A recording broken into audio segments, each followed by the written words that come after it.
Rodd Duff, your host. And I'm producer Barbie. And together, we bring you our podcast, Insights and Straight Talk. And with that, producer Barbie and I are out.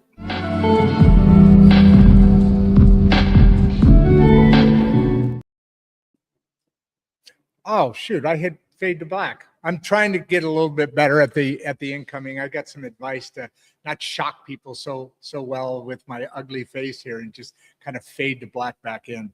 But I missed the button. So welcome to Insights and Straight Talk with Rodd Duff and producer Barbie. You know what?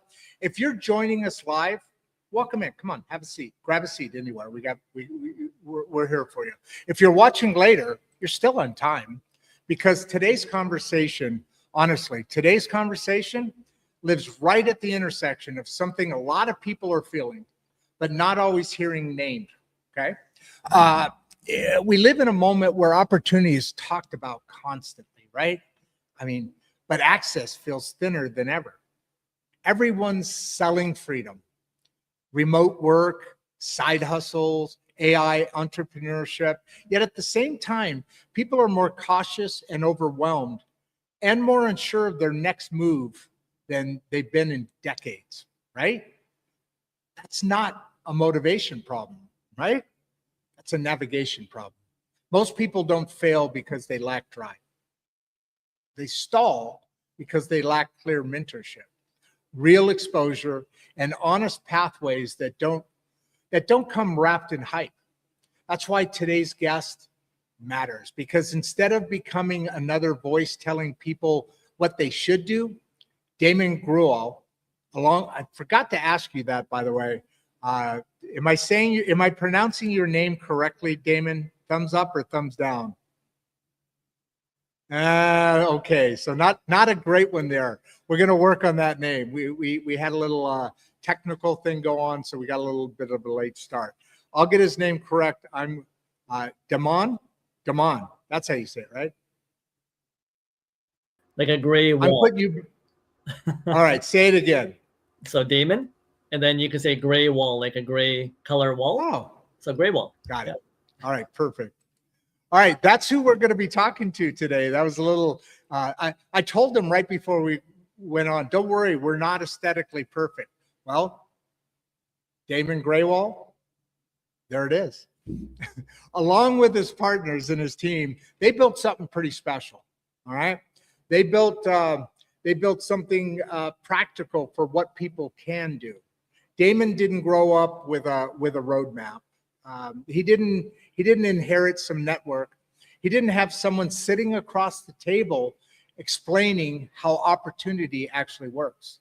So he set out intentionally to build the platform he wished existed when he himself started out. Together with his partners and team, he helped launch logisticssales.com as a free sales and entrepreneurship mentoring platform designed to give people real access, skills, guidance, and opportunity without paywalls or gatekeeping. This isn't theory. This isn't hustle culture. It's sales as dignity, sales as agency, sales as one of the last honest ladders of upward mobility, skill, accountability, choice, repetition. That philosophy aligns deeply with the work we highlight here at Insights and Straight Talk, whether it's through the community partners like the Mangum City Library here, the intergenerational conversations happening through Voices at the Table, or the Leaf Lab powered Regeneration School project, where systems thinking, education, and real-world application meets. Sure, different lanes, same belief that people rise faster and steadier when access, mentorship are all real. So today we're going to talk with Daman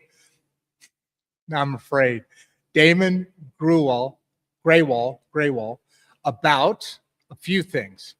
How opportunity actually works on the ground, why sales still matters in an AI-shaped economy, what it takes to build mentorship at scale with teams, not with egos, and what financial freedom looks like when it's built, not just promised. This isn't a hype conversation. It's a clarity conversation.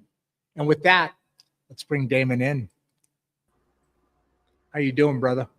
I'm doing good, Rod. Thank you for having us and or having me on board. And thank you for the introduction. And basically, again, logistics sales is a platform that we created, which is a free platform, simply just to show people that anyone can do sales with any background. There's no specific educational background that you need. There's no discrimination here when it comes to communication and sales.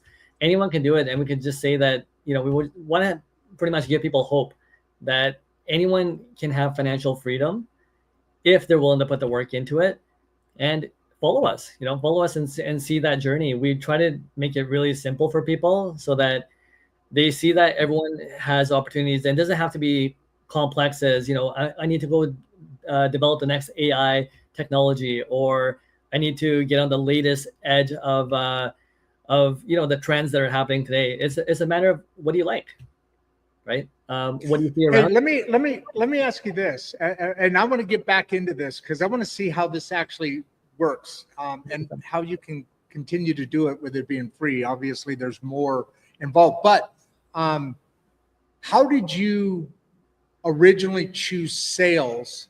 Like, I know why I did, and people tend to be drawn towards a job or a type of industry because of personality and that. How did you first get into sales? And then I understand that when you first started out, you didn't have a mentor. I unfortunately, this kind of happened pretty quick. It kind of went really quick, so I didn't get to do as much of a scrape, I call it, where we scrape information and data and information. So I'd like to hear more about how that works and how your business survives and how that model looks, from the 30,000 foot view. But before that, how did you get into sales? It was by accident. Yeah, I think a lot of usually what happens. Yeah, so all of us, I think, got into it by accident. The other co-hosts I have at Logistics Sales as well, and the mentors that we have there. But it just happens when you're at a job, and yeah, I mean, one of the logical steps is, well, we need customers, and how do we keep our jobs, and how do we get the flow of money to come in to be able to operate? And so that's it's by accident. I started off as a safety manager within a transportation company. And then I went from safety manager into dispatching and helping run operations in a trucking company. And I realized, hey, if we want to do this properly, we're going to have to go out and grab our own customers. And we can't just rely on different freight brokers and third-party people to do our sales for us. How do we get into this ourselves and just break through that whole barrier of, people telling us that, hey, you have to work with us, and that's just the way the industry works, instead of us going directly to the client and saying, hey, well, we could present ourselves, and we're pretty confident that we could do the service because we were already doing the service. And so a lot of people in life are putting barriers on us that don't necessarily need to be there. And so that's what we, again, try to teach everyone and say, hey, you know what, anyone can do this. Like, stop telling people that stop listening to people telling you that you can't. And it simply just starts with that mindset of saying, hey, how can I go out and become the best version of myself? Or how can I become better? Whether it's, whatever you want to attain, whether you want to get into great health, whether you want to go attain financial freedom, but whatever way or whichever direction you want to move in, is just taking those barriers off and being able to just say, hey, I'm allowed to be a free person, and I'm allowed to have choices. And that's what we want to show people always is, it's a choice. And so growing up, one thing that I always wished that I had was someone to kind of just show me the way. Because for me, I didn't have a good financial background. We grew up on social assistance. So I had, I grew up with a single mom, single parent. And yeah, so, so many barriers put against me. I'm a colored person, so I got discrimination, right? Growing up as well. So what ethnicity are you? You said colored person. You look like you just have a good tan going on. I'm a tan person. Again, I was born and raised in Canada, but at the same time, my mom came from India, Gotcha. and so yeah, so definitely, you know, we kind of heard some of the slangs growing up. Yeah, go back to your home country, et cetera, et cetera, et cetera. Really? Yeah, so and that's like That's too bad. again early '80s type of thing, right? And so some of that stuff kind of existed. Way better now, right? I don't see as, you know, again, these are programs that will potentially prevent you from living your true life, right? And whatever program people are gonna try to throw your way, it's about clearing that away, and that's it. So, you know, again, growing up, I always wanted someone to kind of just show me the way because I was very eager to work. And being on social assistance, I wasn't really allowed to work when I was younger because my mom was always, you know, had that as security and saying, hey, you know what, you gotta wait because if and she worked 2 jobs, so it wasn't like she really needed the social assistance. Oh, And so I saw what hard work looked like, and I just thought, you know, like that's not the way that I want to live. I don't want to be doing 2 full-time jobs. How can I earn one income that could potentially give me that freedom? So watching a lot of that, it was just all a matter of, well, can someone just show me the way of how I could get ahead? And it was really hard to find because for me, I didn't have money saved up for a college education or for a university education. And I was like, okay, I need to get a job to be able to earn. And the job that I ended up into was, I eventually ended up into trucking. I did a couple of jobs before that, worked at a mill, worked at a gas station, some of the regular jobs that we do. And, you know, from there, it was all about, okay, how do I move forward? Right. So sometimes it's almost like you're living paycheck to paycheck. And so then it's like, okay, well, you know, the first year I worked full time and I was telling my employer that, hey, I just want to save enough money to go to school. And that's my whole purpose of being here. And I was getting paid almost minimum wage at the time. And I'm like, well, nothing's really adding up in my bank account. You know, so I figured, okay, if I work for a year, I'll be able to save enough money to go to school. And, you know, my schooling at that point was only based on some of the smaller scholarships that I had to go to school. But then when those ran out, you know, you kind of got to figure out a way. And so yeah. you go through some of those, you know, those tough roads. It's a matter of, okay, well, you know, I'm still trying to compound this money. And then I got to realize that, okay, hey, the minimum wage job wasn't doing it. Okay, so let me upgrade. Now I'm going to have to make an ask for more money or try to find a job that pays a little bit more because this wasn't working. And so, you know, you kind of go through the ropes and, you know, after bad employer, after bad employer, after bad employer, you know, I did pick up a lot of skill sets from the way, but then it was a matter of just, you know, going into entrepreneurship and realizing that entrepreneurship was actually the gateway that really kind of took off.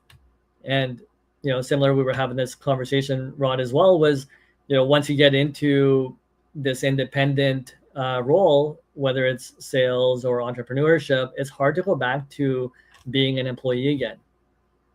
And so we learn lessons along the way. And then we realize, you know, if something works and something works really well, then we're not likely to go back. But then now it allows us to see what opportunity actually looks like and what choices actually looks like, instead of us having to ask an employer for a raise and always, you know, being scrutinized or opening ourselves up for judgment and allowing someone else to dictate what we're able to earn. Once we realized that that was actually in our own hands from the beginning, and that, you know, as long as we found opportunities and found that we have choice, it just opens us up for so many options. And then you could choose, you know, do I want to be an employee? Do I want to choose an entrepreneurship route, or do I want to choose a route where I could get unearned income? Or sorry, not unearned, but untapped amount of income, right? Uncapped income. And so just knowing that, it allows you to make a choice. And I think just that choice gives you a sense of relaxation. And that's what I want for everybody else too, is, you know, like right now, you know, the stats that I looked up, 46% to 61% of people in North America live paycheck to paycheck. And in the US, they said, you know, 25% of households are living paycheck to paycheck. And even when we talk about housing, right, 50% of Gen Z generation is thinking that housing is just unaffordable or unattainable for us. And so when we have all these problems, you know, in North America, which is one of the most abundant countries and, you know, places in the world, then we're saying, okay, well, hey, we have a problem here that needs a solution. And then that solution is showing people like, hey, you know what? We all have a choice, right? We don't have to get caught up in a system that's going to dictate, how long it's going to take for me to build a 401k. We don't need to be stuck in a system where we have to wait for people to eventually leave their jobs for us to escalate different higher positions, right? And I think, that old school kind of mindset of you have to wait 20 years in a job to get to the top level position. I mean, you could do that today. You could do that, in a 4-year plan, a 5-year plan. And that's typically how long it takes to build any business is that 4 to 5 years. And so, what we want to just show people is like a small step can compound into bigger steps down the road. And if you're willing to take that small step, and that's what we want to help people with, is just that small step, that one that just allows them to see what those opportunities look like and know that there's opportunities all around them, and then be able to make that decision for themselves. And if they need help, then we want to interact with you to be able to guide you and say, okay, well, one is how to identify opportunities. And I can give a little example of this as well. So if people kind of want to get the concept of this, but for example, if you have a phone, laptop, or anything, open up just Google Maps and then zoom out just a little bit and look in like maybe a 10-block radius of where you are. And a lot of times what you're going to see is even some of the houses have company names written on top of them. I'm not sure if you've ever seen this, Rodd, but if you zoom out on Google, I've done that a lot actually. And you can actually, in some of the databases now, you can actually tie that in, and it'll, like, say you're going to make sales calls in a region, and it'll pull up the companies around you that you may or may not know. But on houses as well. On houses as well, yeah. There's a lot of people that run, like, whether it's like accounting office, home. Some people have engineering companies. Some people have, you'll be surprised, like barber shops running from home, right? Beauty salons running from home. True. And so you'll start seeing the names pop up, and you'll be surprised at the type of companies that show up. But again, this is all to expand the mind, to say, oh, wow, hey man, people are running businesses all around me. So in the US, there's 35 million small businesses in the US currently. Nice. So is that up or down? Do you know if, I'm just curious, because small businesses is, at least to America as a foundation or as a talking point, whatever, small businesses have always been touted. Do you know if that number is up or down from the past? Do you know offhand or no? Well, I think the number is slightly increasing. So it was just slightly below 35 million in 2024. And I think the Q3 in 2025 was slightly over 35 million, 35.2. So it is on a trajectory that way, and that could be from a number of different things. Large companies laying off and or people seeing opportunity and because the economy is driving it. It happens both directions, right? Or it can't. So let me ask you this. So first of all, before I ask you what I was going to ask, do you know Centurion Trucking Inc.? Yes, I do. That's one of the companies that I'm actually a founder in as well. All right, so one of your folks are on here. I saw that. But what I was going to ask is, all right, let's say you said yourself there, you're looking to help people in that first small step. So what does it look like? I'm in the audience. I'm listening to what's going on. We got some questions starting to come in now, but we've got well over 200 people on already. That's pretty quick. So you're speaking to some people who are obviously for either of those directions have an interest in this topic. But let's say okay, I want to make a change I need to make a change in my life for A, B, C, or D reason. And so I'm listening to this. I take down your information and I give you guys a holler back. I'm connecting with you now. I'm reaching out to you now. What happens from there? What does it look like? What does this motion look like? Let's kind of get kind of get people. I mean, they're here for a reason because of your program, and we do a lot of marketing. Not as much as I wish I could have this time because it happened so quick. But what do you say to that? What does it look like? What does it look like when somebody's come to you? How does the program work? Let's dive into that a little bit. Okay, so what we tell people typically is take a look at the YouTube videos that we're putting out on our website and subscribe to that first. Start taking a look at give me the website again. Give me the website again. logisticsales.com. Got it. And just like your email. Just like the email. So take a look at the website.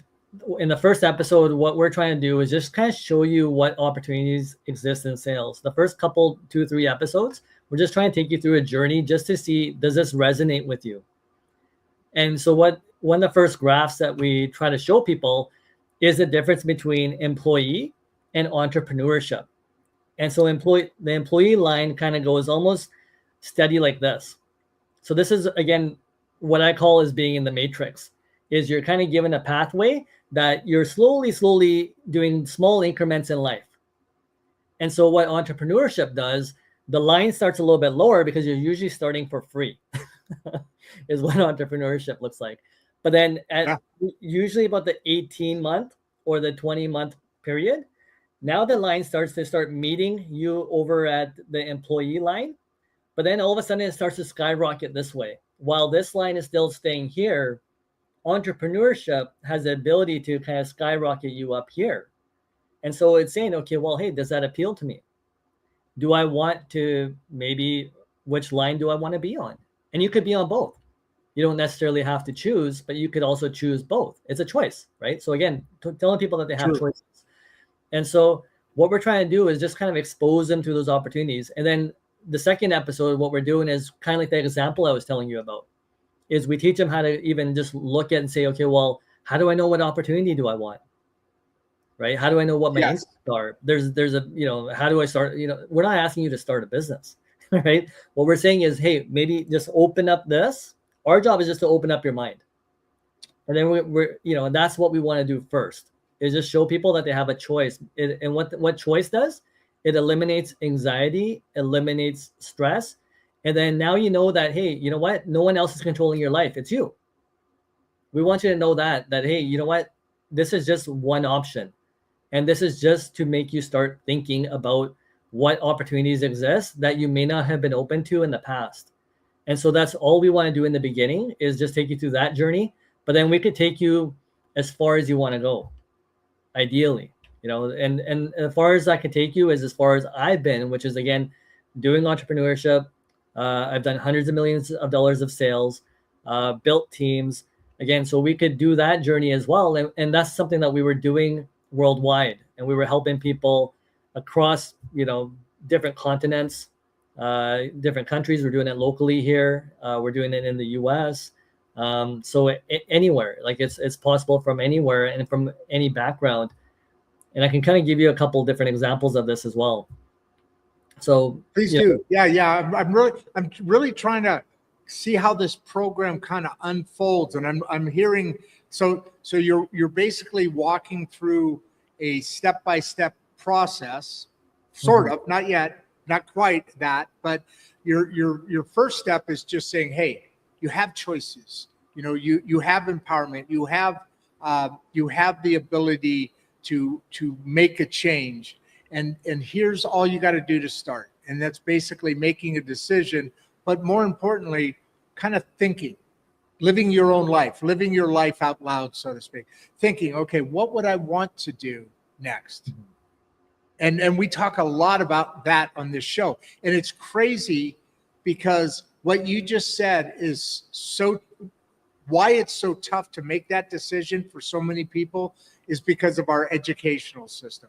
I mean, our system, I assume, I don't know, is similar to yours in Canada, but that's why we do the Regeneration School Project here in Mangum.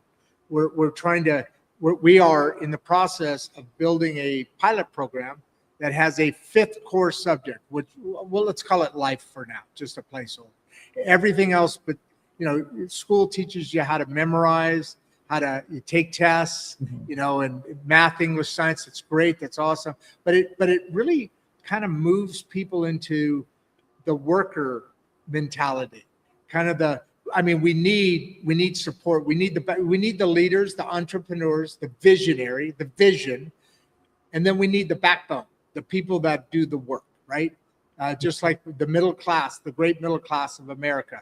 You have leaders in the government, and you have the great middle class is the backbone, the economic system of the industrial infrastructure, all of that, right? Same thing in a company. But our school system, people break out like yourself.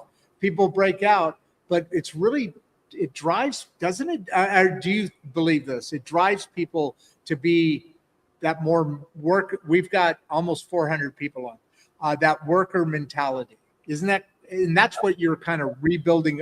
It's kind of like we're aligned here, right? And so continue on with what you're saying. But what do you think about the school systems in general? Am I onto something there? Yeah. So what we're trying to do is we're trying to complement the school system. The school system is like a foundation, and so the more education, the more skills that you can develop, you're building your foundation. But once you have a foundation, it's like, okay, well, what do I want to build on top of that foundation? And that's kind of where we're coming into, right? We're at that beginner level of saying, okay, well, let's start looking at what can we create now if we have this foundation in place. And the foundation, and it's not the fault, right? Because a lot of the teachers, they haven't built businesses. They haven't, experienced the entrepreneurship. You have, Rodd, right? So again, you're a great speaker for this. You're a great leader for this, because why, the question would be back, why wouldn't you go back to being an employee? Right? But that's a really good question. And I couldn't be an employee. I couldn't. Why? I'd be a horrible employee. Why? Because I wouldn't. Okay. Great question back at me. Great way to throw it back at me. That's fair. The reason I said that, and now I'm rethinking it, it depends on the leader that I would have, right? My boss, because I would be, to answer your question, why, off the top of my head, because I've already tasted the honey. You know what I mean? You know what I mean by that, right? I've been an employee and was a fine employee and was good enough to, hey, I can do this. I got a better way to do this. I'm going to make my own thing. And so I did and went from there. But I said I wouldn't be a good employee because, I'd want to be the boss, right? I'd want to, but if I have somebody that is a visionary, that's guiding me and directing me, which we always need. But if that's the case, then that visionary would be building on top of that. A good leader would be building on top of that, right? 100%. And this is the whole reason we have logistics sales, is because we all are looking for somebody to carry us a little bit further up. We all want that visionary person to say, hey, you know what? This is what I was looking for as a kid. Is I just want someone to just hold my hand and say, hey, man, I got you. Let me take you up a little bit further here. And that's what we all just want to, that's what I want to be for everybody, whoever I can be. And that's kind of why we created the logisticssales.com platform, is to be able to lift people up, to give them that little encouragement so they can get past that fear. And that's the thing, is like, whenever you're going to take that chance in life or do something new, there's a certain level of fear that's preventing us from moving forward. And so what we're trying to do is just take away the fear. And the 20 plus years that I've been teaching sales, the only thing that I've ever really taught is how to get rid of some of these programs or fears that we have, so you could at least move forward. And again, sorry to interrupt. Like I said before, let's hover here for a minute, right where you are, and add some color to the layers. Sure. So when you're taking away the fear, that's the initial, that's the opening. I came to you just now, and we're starting a program. There's a lot of questions about your program on here, by the way. And I'll get to Jennifer's in a second, and Jennifer Carter here in a second. But when I first come to you, like you said, teachers haven't necessarily had a business, or somebody that was a first responder, never ran a bus. Somebody coming out of the military, that's a good one. that hasn't necessarily created a business before, and that's a different skill set, right? Than going in and being trained to a job. Now it's a different skill set than that kind of effect. So the fear being, I've never done this. Can I do this? Da, da, da, da, da. That's the first thing so that's the first step. That's where that first video is opening up ideas. And then from there, you're taking away the fear. Yes? Yeah, opening up ideas. Yes, yeah, for sure. And then so what we're also doing is we're displacing the myths about sales. Okay. So again, there's a big misconception about sales. There's a big misconception about entrepreneurship. And so we also do that in the beginning too, because nowadays too, like when it comes to sales doesn't even have to involve a phone call. Phones, marketing is all about imagery. If I could post my own post on Facebook or social media, that means I know how to do sales. If I know customer service, I know how to do sales. I'm probably already doing it. And some of the skill sets that you mentioned, whether you're in the military, well, if you're in the military and you have logistic skills as it is, you have a very, you have good discipline and grit. If you're a teacher, now you have teaching skills. Imagine the communication skills that teachers have. Imagine now learning how to monetize that to create different opportunities or how you can leverage that in different businesses to be able to help other businesses out. And teachers have a lot of time. I mean, my kids are in school and they literally only go to school for 200 days out of the year. They're almost half. There's so many holidays for teachers that what are you doing for the other, 150 days plus out of the year? You have a lot of opportunities to be able to venture out. Very interesting. Yeah. So, I mean, it's looking at skills that people already have and saying, how can I apply this to something else and like a different vertical? But, and what we try to teach people too is like, you just need to be yourself. First of all, be comfortable being yourself. You are enough to be able to be authentic, right? That's it. Have a regular conversation with somebody. And this is the first example I was kind of going back with you, Rodd, was zoom out your map, see who's around your area. Just go knock on your neighbor's door and the one that has the name of a business on it. Right. Right. Just knock on their door and say you want to have a conversation. And have the conversation. Just ask, hey, you know what? I'm a little bit interested in business and notice that you have one. Is it possible to just have a coffee and talk about your business and see if there's any sort of alignment where I could possibly help you and add value to your business? I don't need to get paid, but I just want to learn about what you actually do. Ooh, right? Good idea. That's so, really good idea. So now let's look at the mindset of both people. Okay. So again, I want to get this out of the way too, which is every person wants to be able to earn a higher income, but also every business also wants to earn a higher income. Who wouldn't? Right? So you say, well, hey, we both have the same goal. How do we talk to each other and find some sort of alignment where we could both win together? And so this is what we're trying to teach, is we're trying to teach, businesses to open up and say, hey, you know what? Start trusting we'll help you as a business, provide opportunities for other people and help you structure it in a way where it's a win-win and you're not having to take the entire risk on. What's the biggest prevention for small businesses to grow is access to capital. And, sometimes you're only making enough to pay your own salary. But imagine, and they talk about this as well, but, once you can pair up with somebody, if you have two people in a business, you could do more than double the work because now it's segmented. You try and do it all by yourself, you're going to have a very slow process. And so a lot of businesses will just handicap themselves because they're just not willing to make the investment to grow. And that's why so many businesses go out of business, right? I think only half of them may get past 5 years. Right. And then the ones that make it past 5 years, only a third of them make it to 10 years. And then beyond that, I know it's a very small number. Yeah.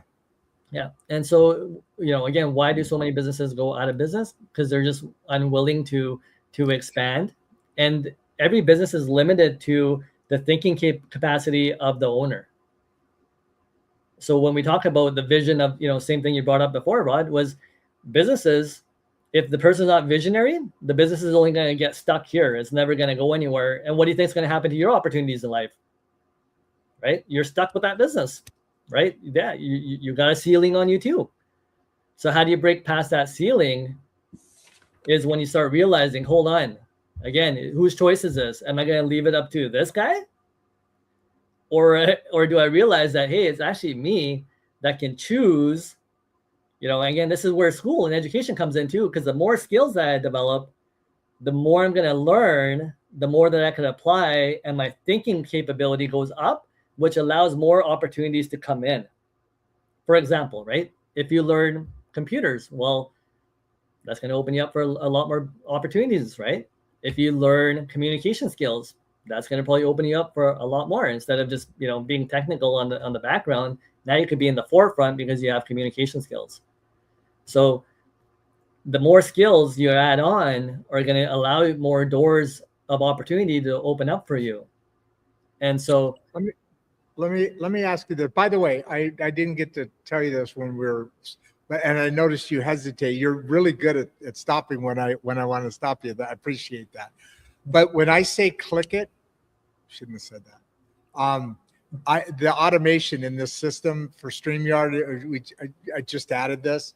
But when I do that, it goes back like 30 seconds and it takes an AI clip of that section. So if you hear me say those two words together, just ignore me. I'm trying to say it low, but it creates some pretty cool AI videos. They'll be going out to all those social media. I told you who we stream to, right?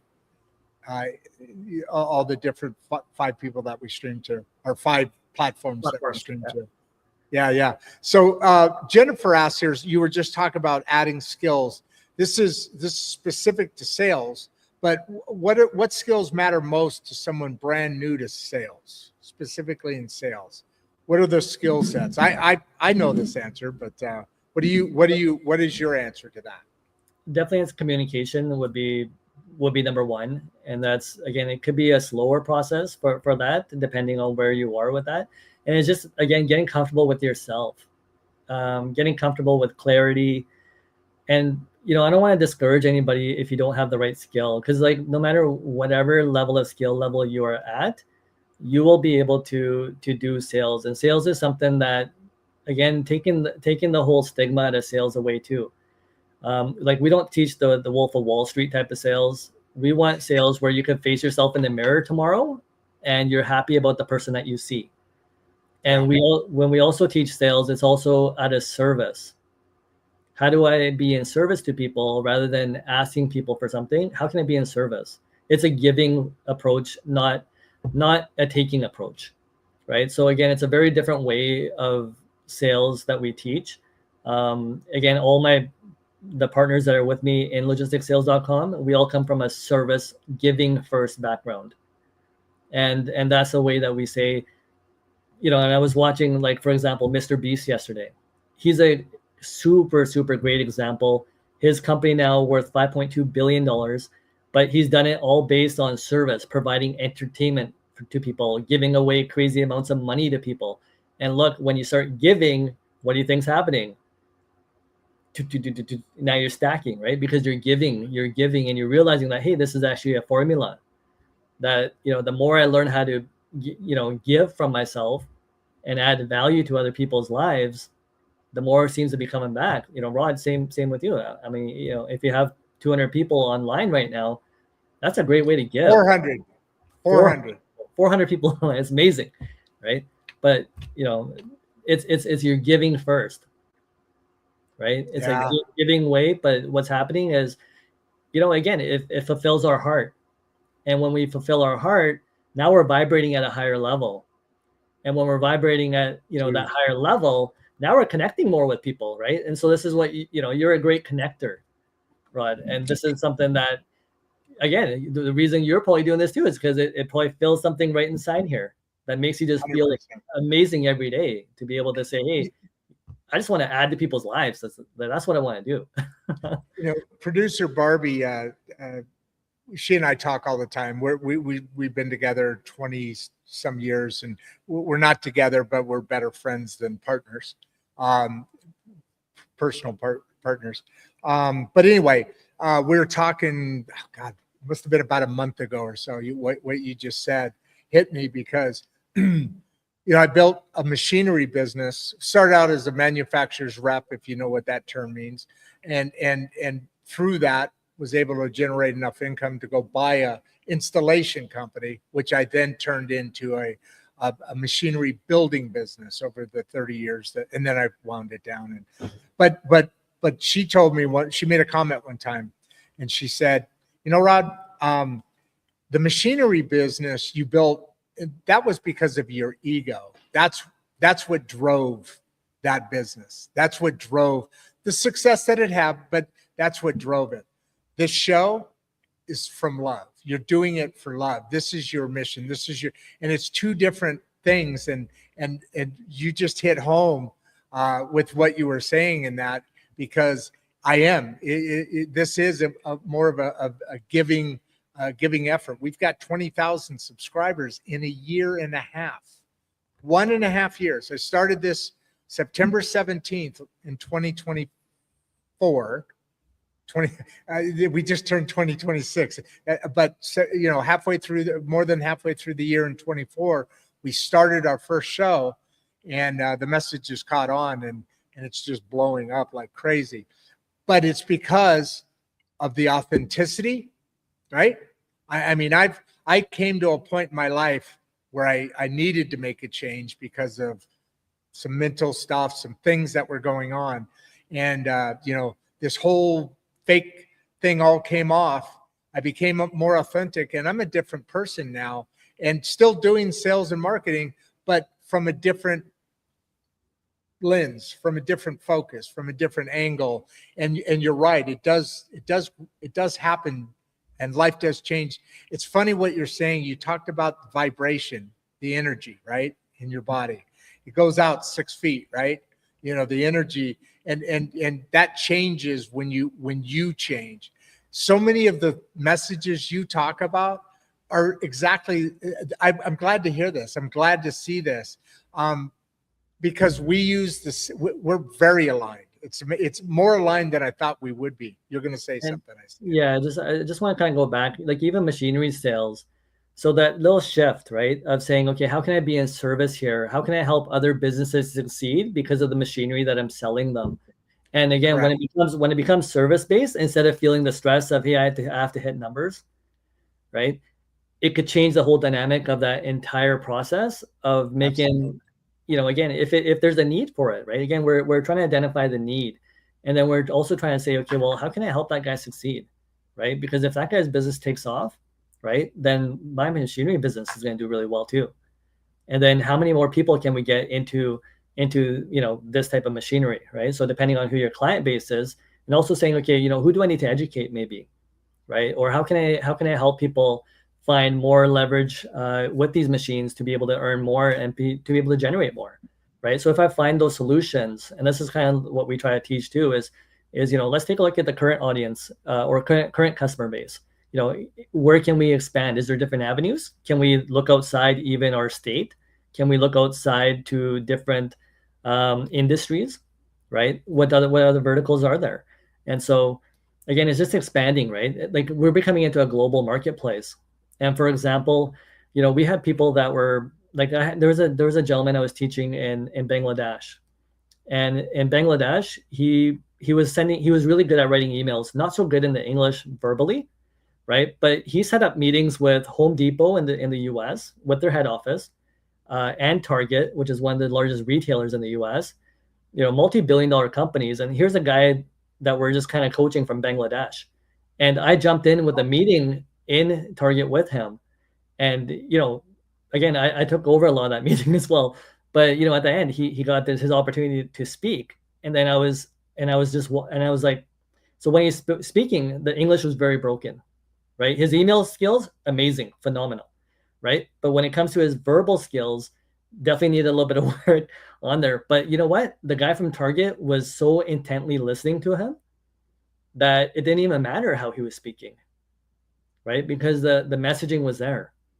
And Target had already developed this idea of this person, of the company, of the brand prior to even having the meeting. And that's why they opened up for the meeting, right? But Sure.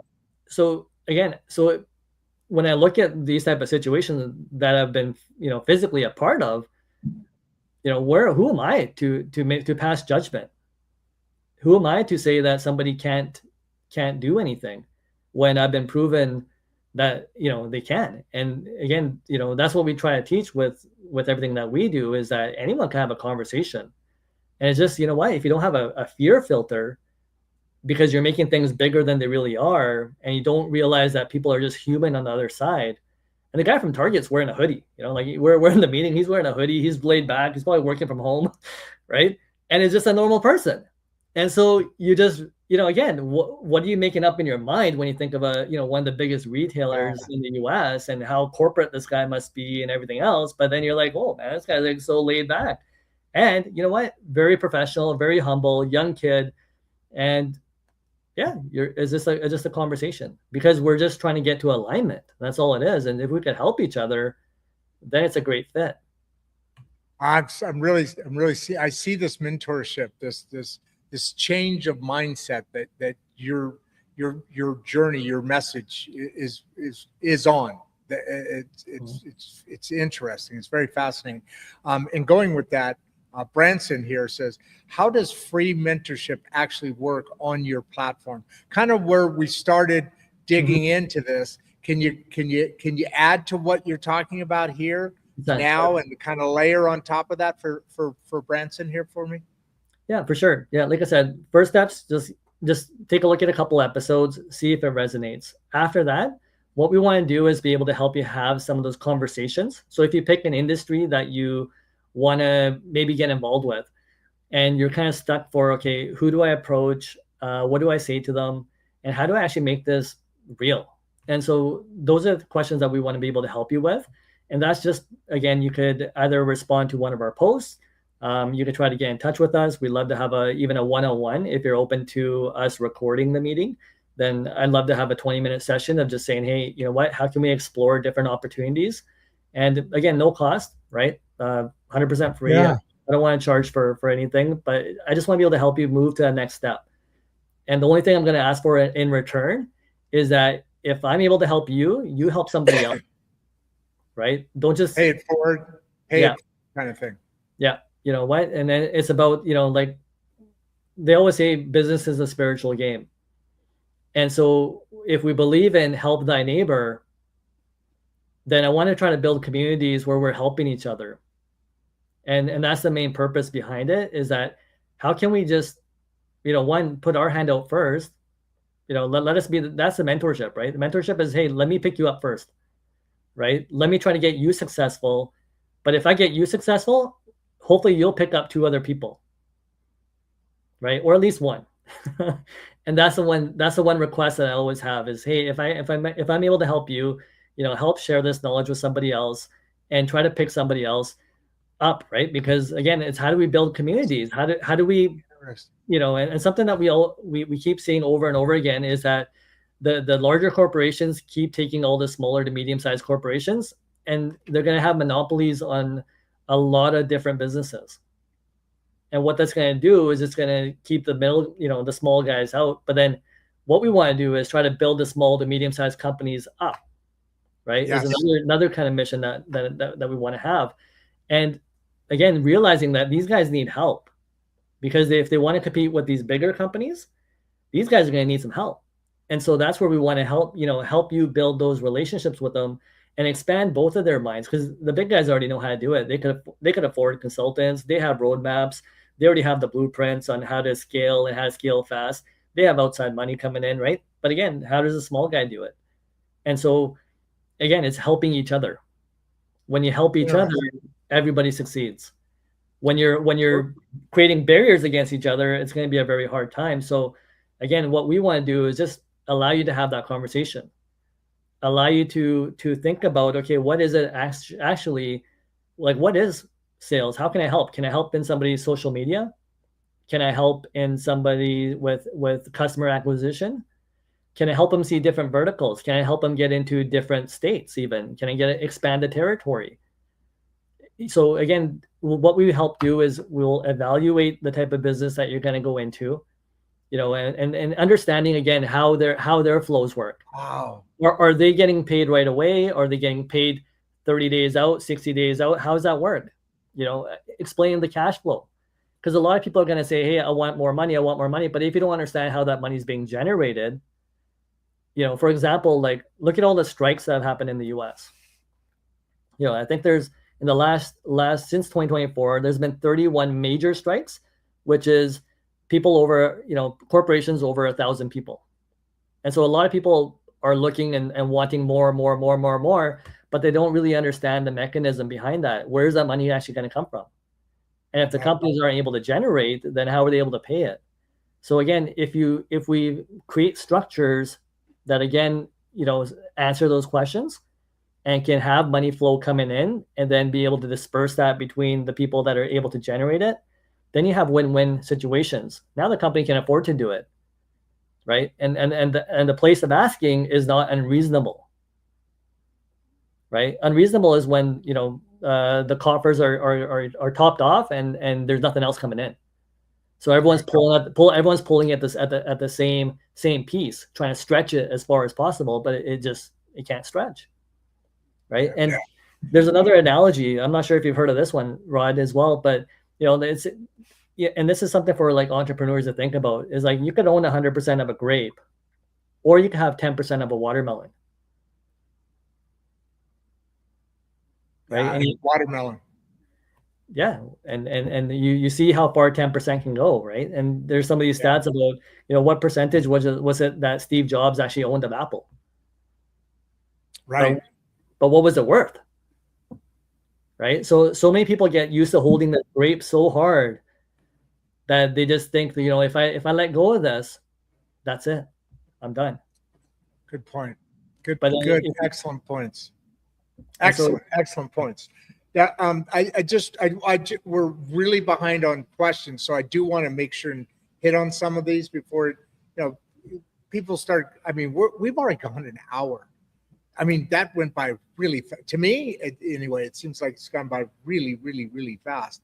But you start getting into an hour and a half or more, depending on the subject. But then all of a sudden, people are they're off their lunch or they're this or that. They got to come back and watch it. And I want to catch at least most of these questions before that number hits. It's kind of a thing. And we're going to step back a little bit and then go back further into where the subject you are here. But I didn't want to get too further down the road because David here is stuck on sales here. And can someone with no sales background succeed at logistics sales? We kind of talked about this earlier on in that, well, if you're a teacher, you already have these skill sets. If you're this person, you already have these skill sets and so forth. By the way, I had the roofing company that is roofing this library, which is, like I said, only 20 or so feet above me, take a lunch break. So, and you won't be able to hear it, but I might have a little bit of challenge because my mic and all that stuff, it cancels, technology today is really good. And so if I'm acting a little, say that again, be patient with me because hopefully we'll get this done before 2:30, before they get too loud. But can somebody with no sales background, we already talked about this a little bit, but can they succeed in logistics sales? 100%. Yeah. I mean, again, having some good mentorship definitely helps because you don't want to, and then this is the thing too, is I want everyone to do sales with integrity, right? And integrity just means having the right mentor to be able to make sure you're not over promising, under delivering, right? We don't want to harm anybody. That's the worst thing in the world. Well, not only that, but you lose business too. I mean, you've got to, I always used to say, over promise and deliver. You've got to, whatever it is that you're promising though, to your point, which is a better point, but you do that once or twice and then the reputation goes around and, you've got to, great point. Say that again. For sure. I mean, again, we want to do it with integrity and making sure that for me, it's always make sure no one gets harmed in the process, and we're not, again, saying things just to get the sale, but it's all about, again, learning the product, learning the service, making sure that whatever we say we're going to do, we actually deliver on. And this is, a big part of the only way that I say sales should actually exist is don't lead people on. But, again, going back to, do you need a background in sales? No, you don't, and I'll give you an example as well. We have again, one of the good success stories that I want to share is, we had a guy that came on with us that was in HR, and in HR, he was at a job where, again, it wasn't really using his talents, and the person had quite a bit of talent, right? But they were at a job where, again, the boss wasn't the greatest, and didn't allow him to expand or to be able to move into what he wanted to do, and didn't feel good being in that job. And again, a lot of reasons that we leave jobs is because just our manager or boss just isn't what we want them to be. This is what leads to entrepreneurship. This is what leads to change, is when we hit roadblocks and we just don't feel good at where we want to be, then we're looking to make changes. And so this person came into logistics, and it did take a while. Again, talking about that chart that we have in our first episode shows you that line. You start from zero, right? But you can make a transition, and it does take a little bit of time. Now it depends on, again, what's your level of thinking. So this person, was thinking, okay, I want to build corporate sales, and he had seen this. Okay, so his wife was in corporate sales. He saw this as well. He gave it a shot, right? There was a lot of programs that we had to break along the way, right? So he was thinking, okay, all my business is going to come from this one place. The second place, people I know. But then, when we got him to get away from that and say, hey, open yourself up. Don't just get stuck. Don't get stuck, right? It's the worst place you want to be, because imagine trying to hold on to something and trying to run. As soon as you hold on to something, you're going to get stuck somewhere, right? It's going to be a lot harder to move. So when we stay open, now you're free, right? That freedomness is, we got to shake it off, right? So again, when we start becoming ourselves and start opening up and start trusting, and this, again, going back to faith, right? If you can see this thing happening for you, it'll happen. But you have to open up, and you have to be open. And when you start opening up, again, it took this guy, about 2 years, but ending 2024, again, he left a six-figure job to come and try this. But when he did, his last year income was $424,000. Wow. And that's unlocking and he's only at 10-15% of his potential. Wow. Only at 10 to 15%, right? Long way to go if he wants to, right? But this is just showing him, hey, this is what was always in you. And again, being stuck in an HR job that didn't really suit your skill sets, and he knew that there's more inside of him. Very impressive story there. Let's flip it though. What are some of the mistakes new sales professionals make when they're starting out? What are some of those mistakes that you see regularly? Yeah, so the most common one is they think they have to be a salesperson. Exactly. So, yeah, they turn into what do they do when they think they have to be a salesperson? I bet you they start acting like a used car salesman. That image that you get, right? That kind of thing. Oh man, they think they have to hype everything up. They think they have to. Oh man, and some people call it sales breath, right? It's like this. It's a different way of communicating, but again, so we always try to take those layers back, right? And say, hey man, just be yourself, just have a conversation, right? Make it conversational. Actually think about the process fully, think it all the way through. What are you trying to do? Who are we trying to serve? Right? So really, really dumb it down, because again, sales doesn't need to be complicated, right? We don't try to teach on scripts either. We try to say, hey, use your words. What words are you comfortable using? Again, try to do something that fits into your wheelhouse, and see if that works first. And then we'll start tweaking it, right?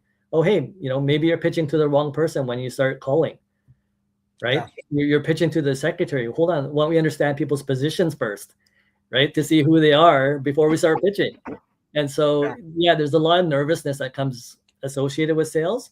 And so what we typically say is, you know what, the first couple months is just a learning curve, right? So it's just a matter of saying, okay, hey, let me just try this.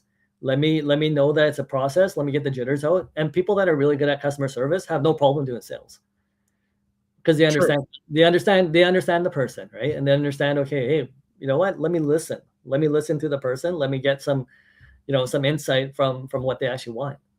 And then let me, I understand my product or service well enough that I know what to offer them, right? And it's just problem solving. So, I mean, you don't want to complicate things that are easy. It's like asking a friend to go to dinner with you.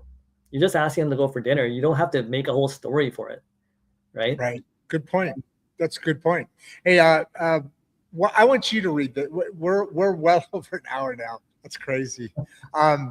Victoria has a comment here for you. Why don't you read one of your fans' messages here?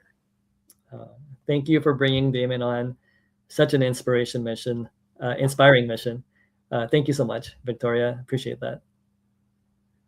How about this one? Branson made a that banging's coming on now, so you can't hear it, right? Can you hear it? I can hear a little bit, yeah. So it's okay. Oh, you can. Okay. Yeah, I think it's okay. Well, hopefully it's not going to get. Hopefully, it's not going to get too bad. Hey, this is live, man. I said out of the gate, although we're normally not this horrific, but that's okay. But, we're aesthetically imperfect. So Branson asked you that question earlier about being new into sales and that. And he's obviously very interested in what you're saying. Why don't you read this one too? Free mentorship at scale is powerful. This is needed more than ever. And like I said, it's building communities. Thank you for the love.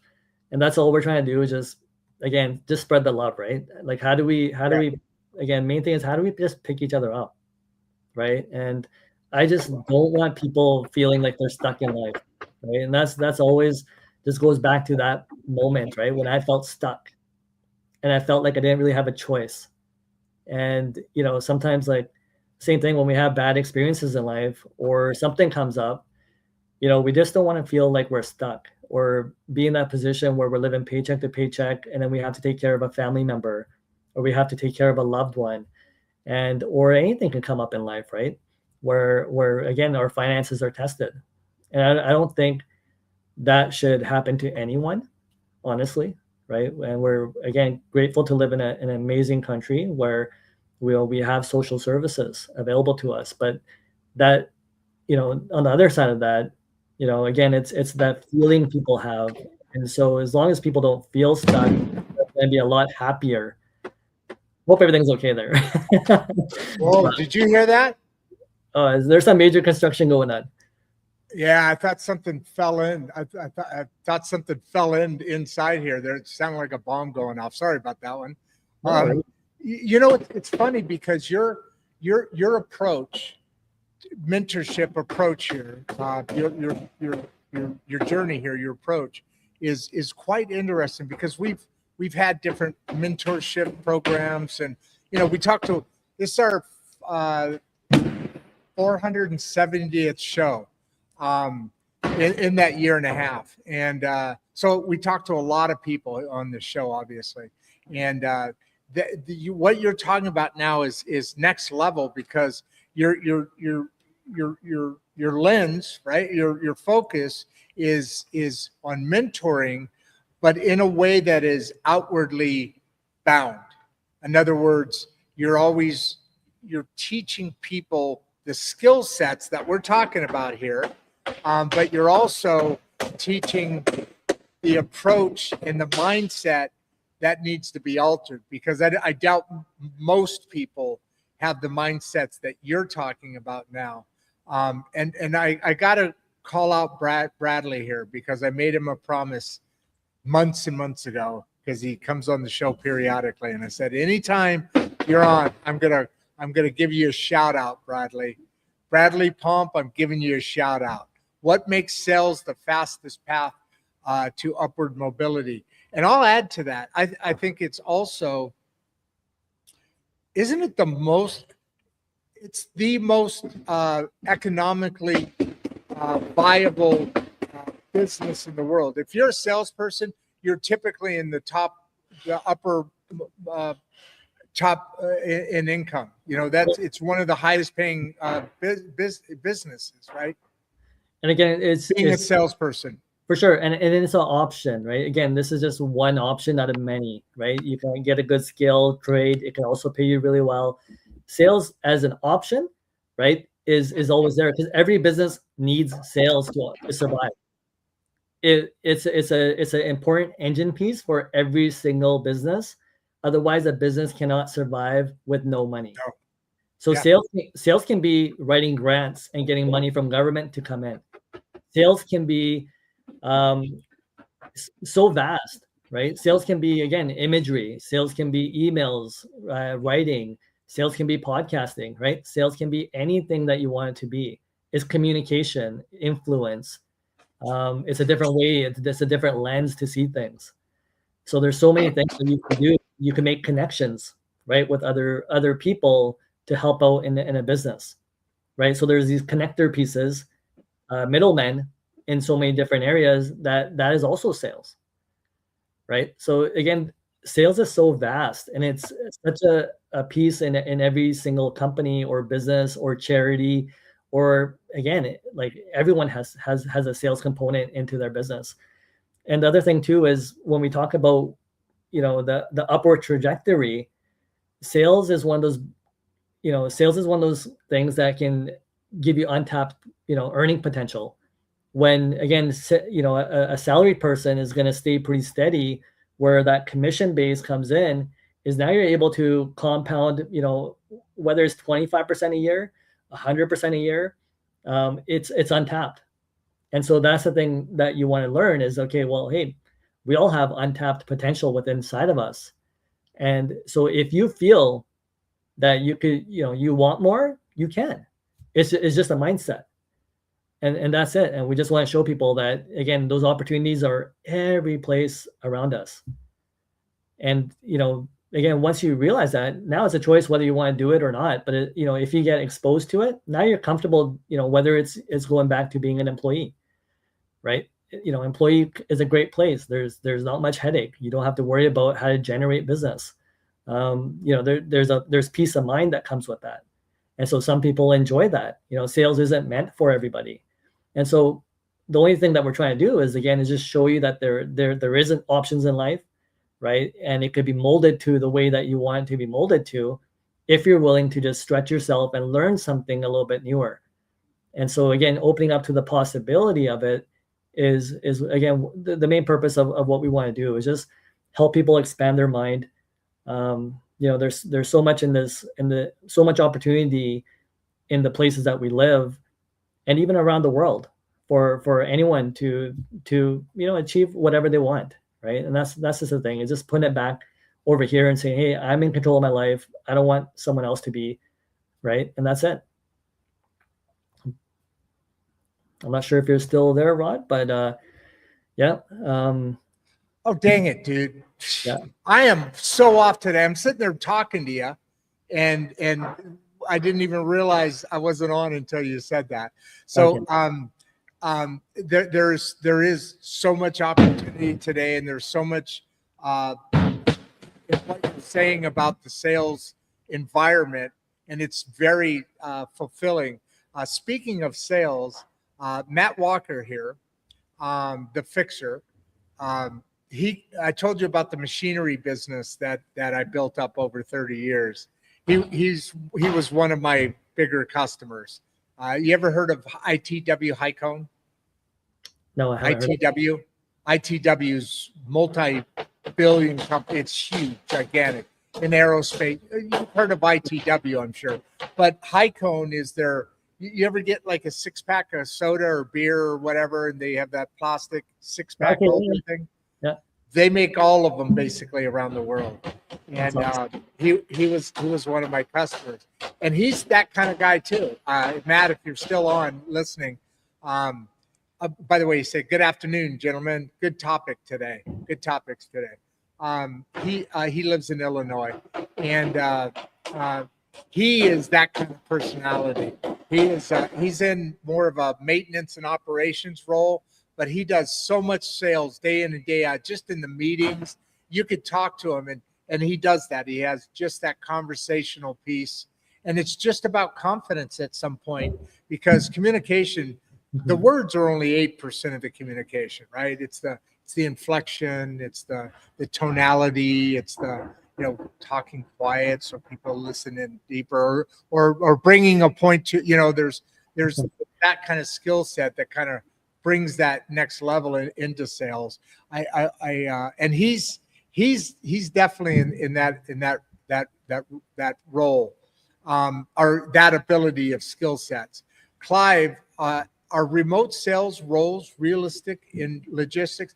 I personally know that is a case, because my daughter-in-law, the mother of my oldest granddaughter, who does a show with me on Saturday, by the way, on Saturdays, called Emma Lynn, Insights and Straight Talk with Emma Lynn and Grandpa Ron. It's an awesome show. It's her team, Voices at the Table. That's where that started out of. Anyway, she does logistics sales from her home.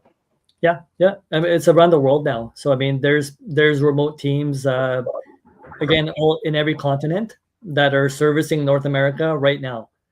So I mean, if it can be done from anywhere in the world, and we had people doing it from like Northern Africa that were doing sales, people from Dubai. We had, I think, 65 different countries that we were teaching to at one point. Wow. So again, that's another reason why we opened the platform, because it's hard to do one-on-one with that many different countries. But it was, so we said, okay, well, here, let's just create a platform where we could just put the content on there and hopefully get them to interact. And, again, shorter sessions, right? It's hard to take them through the entire journey. But for us, it's like, how do you get that start? How do you get that initial conversation going? And then how do we pair you up with, good employers, right? What's the right questions to ask? Again, because employers, a lot of them don't know how to do this either.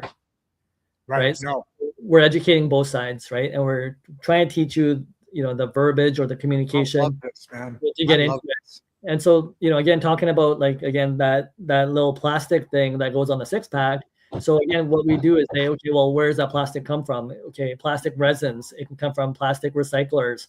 Okay, let's talk about the different chemicals that are involved in that process. So again, let's go into the different compounds to be able to create something and understand the different pieces of it and the components of it. And that's where logistics kind of comes in, where we get exposed to a lot of different industries. And I've been exposed to, again, even in aerospace, right? So we know how a lot of the aerospace works, and we worked with companies like Boeing, and there's so many different other, smaller companies that are kind of branched out from there that just do certain maintenance, that only do engine maintenance, that only do, the seats or the seat belts or, whatever else. Very small components that you can start looking into and the different part of that. So we try to get you a holistic picture of, okay, if this is what you're looking at, let's take a look at it from a larger perspective, right? Like, for example, when it came to COVID, a lot of people are like, how come people just don't stay home for 2 weeks? Well, like, if they stay home for 2 weeks, we're not going to eat, right? I didn't hear that. Sorry. We're not going to what? 2 weeks? We're not going to what? We're not going to have any food left, right? The supply chains are going to be dwindled down to nothing, because everyone's going to go to the stores, take everything, and there's nothing there to replenish. Think toilet paper. Yeah, there's going to be no toilet paper, right? So, hey, you know why there was a shortage of toilet paper? Do you know there's an actual reason why? You know why? It's side point, but do you know why? Too many people went camping, and that was the first thing that they thought about was take the toilet paper. Close. Now think about how toilet paper is made, right? For businesses, it's the big, right? The big round rolls. Right. Even prior to that is the pulp, right? So the tree, pulp, the paper roll, do the toilet paper. Well, what happened was COVID hit, bam, and they didn't adjust their production, so all that paper that was being made for companies was stockpiling up, because no companies were buying more toilet paper because no employees were there. But they didn't shift it over to the home ownership. And so everybody was buying, all the people that would be using it at work would be using it at home now, right? So that shift, there was no weird, you remember there was all this weird stuff that people were freaking out, the world is ending, toilet paper is gone. Well, it's just production. It's just a logistics and production issue. 100%. That's all it was. Yeah. Crazy. So what advice would you give somebody feeling stuck in their career? And I obviously that's this question should have been earlier up, Matthew. You should have asked it earlier, but because we've kind of gone through this. If you're feeling stuck and you have options, you have choices, you have the ability, Matthew, to go visit Daman and his team, his partners and his team, and start a process to where you make a mind shift, and all of a sudden now you're not stuck because you have choices, right? 100%. There's so many different businesses that you can potentially reach out to. You can structure it the way that you want, even as an employee, right? You can structure things the way that you want them to be structured, and again, it's just that feeling of being unstuck. The feeling of being stuck is when you feel like you have no choice. And when you realize that, so when you realize that you just have choices, then you feel, again, all that burden just takes off of you. And then you could be in the same position, but as long as you have that feeling of being unstuck, now you're not stressed. You're not feeling that emotion that's associated with that. And so you get into acceptance. You're not letting these things rattle you. You're like, oh, hey, it's a choice to be here. It's a choice to be doing what I'm doing. And as long as you know it's a choice, you're okay. And that's all we want to pretty much, let people know. That was bad timing. That was bad timing. You did that perfectly. You gave me a signal.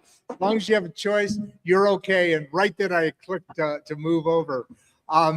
Sorry about that. Let's go back. We've got one more question I want to get to before we kind of start to wind it down here. We're at an hour and 20 minutes already, and they're starting to go nuts. So, and maybe one more thing, Rodd, as well is when you do watch the episodes, your mind will be expanded. And that's what I would say would be a first step, is just expand the mind a little bit. Be open to just receiving some information to come in. And while you're talking, can you put in see the private chat that's on your right there? Okay, chat with everyone in the studio. Is that what it says? Is that what it says on your side? Chat with everybody in the studio. Sure. For me, it says private chat. But anyway, would you put in your contact information in there while you're talking? Well, actually, while I'm talking right now, go ahead and put it in there, because I want to put your contact information at the bottom of the questions and comments, because you know how it goes. You've done podcasts. You've done a ton of them on the logistics shipping side, you said. And in there, we've got 400 people on now. An hour from now, somebody's going to come and look at the show and say, damn, I wish I was on live. I would have asked Daman this. Well, now they can go contact you directly. They leave comments on the show itself, but I don't check that every day, and I don't want to, nothing personal, but I don't want to pay that for it. I'll pay something else for it. Otherwise, I'll be doing emails all day long, sending them to you. So Jim Carrey, while that, okay, I see it there. It's there now. What role does community play in long-term successes? What does the community play in this?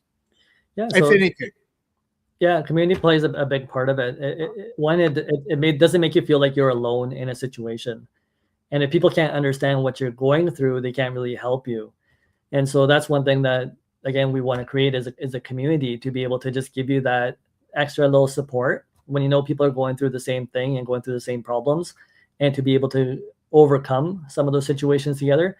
Community is huge for mental health, right? And when I gave that example of that person that came in from HR into logistics, they had a supporting wife, a wife that understood what the roadmap looked like. And so a lot of people will say, hey, you're nuts for leaving a job that paid you 6 figures to go start for free, right? And to a lot of people, that just doesn't make sense logically, right? But to an entrepreneur, they already know the long-term roadmap.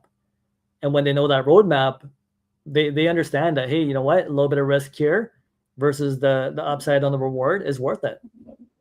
And so it's probably kind of attractive to an entrepreneur mindset. I mean, especially if they've done it once before, because it's not boring. Yeah. And that's why they say you have to talk to somebody that's done it versus, the other people in life that are just going to maybe mention something. Like, again, Rodd, having that conversation with you, why can't we go back to being an employee? Right? Because you've been there. You've been there, but you said, okay, well, under these circumstances. So again, just being able to teach that, hey, you know what? Well, what opportunities do you have at your current, place that you work at? Have you ever had this conversation with your manager or your boss? Right? What are you looking for really? And sometimes, you may be able to find, something within the same organization that you're already in.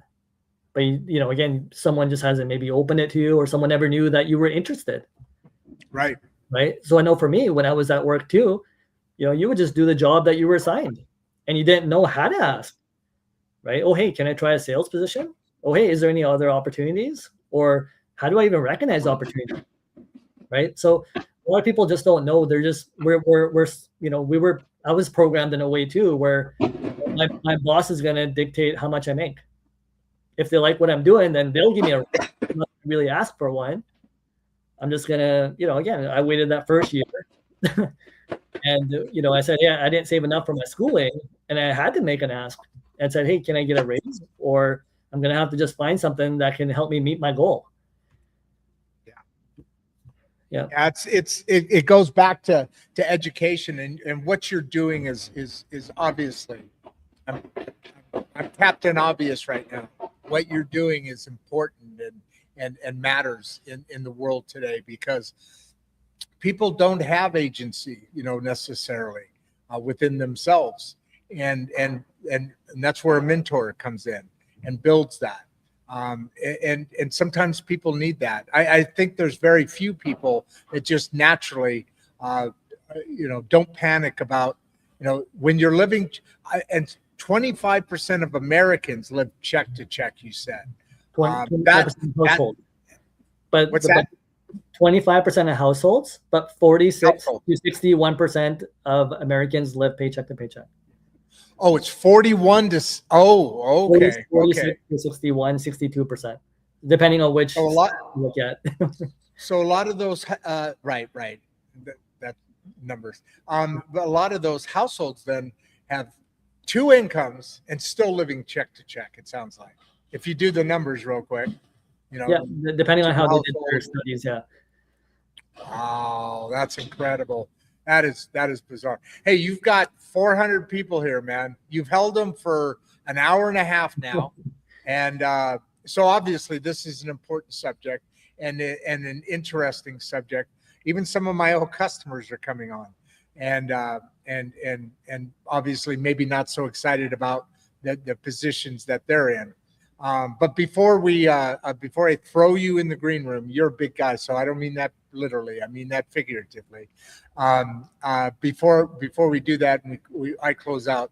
Why don't you give a final? What do you want to leave people with? I've got your website on there. That's all correct, right? Logistics Sales. Correct. Yeah. And then I'll wrap up and I'll meet you back in the green room. We'll talk about things. We should do more of these shows. If you're up for it. I don't know if you enjoyed the love to. Part of our mission and whatever we could do to help. And if we have an audience, 100%, right? That's the main thing. If we don't have an audience, we don't have a show, right? So, for us, it's like, I don't want to be talking to a wall. So, anyone that we could try to help, and that's the goal. That's beautiful, man. Well, hey, give everybody a big wave. I'll come back and hit you up in a second. We'll chat a little bit before it gets too crazy in here and I wrap up. Why don't you give everybody a big wave, and I'll see you on the other side. Sounds good. Yeah, same thing. If you want to take a look at some of the episodes, take a look at them, give us your feedback. I mean, we're still open to change. We're still trying to figure out the best ways to be able to help people and give them that boost that they need to be able to, hit their next levels. So whatever questions you have, throw them at us. And again, I'd love to do some one-on-ones with some of the people watching. If you're stuck and you're looking to say, okay, what are my opportunities? The only thing I request is just take a look at a few of the episodes just to kind of get an idea. And then anything after that, whatever you need help on, I'm here, and my team is here too. And the other thing too is our team is so humble and so sweet that a lot of people that we typically work with don't speak a lot of English either. And so they're extremely sensitive. That's good to know. That's good to know. So what languages do you typically see? Well, mostly English, right? So we're still speaking in English, but again, we're just being more receptive to like, okay, hey, you know what? It doesn't matter how you're communicating, right? As long as you can communicate with us, right? Again, we're very open. Like you don't have, like the sales persona. You don't have to. There's no barriers here, and that's what we just want people to know, right? Like don't think like trying to access any one of us is a barrier. Right? We all kind of have this nurturing nature where we just want to be able to help people. And that's the only reason that we're doing this program. And that's the only reason we're doing it for free, right? We don't have any expectations.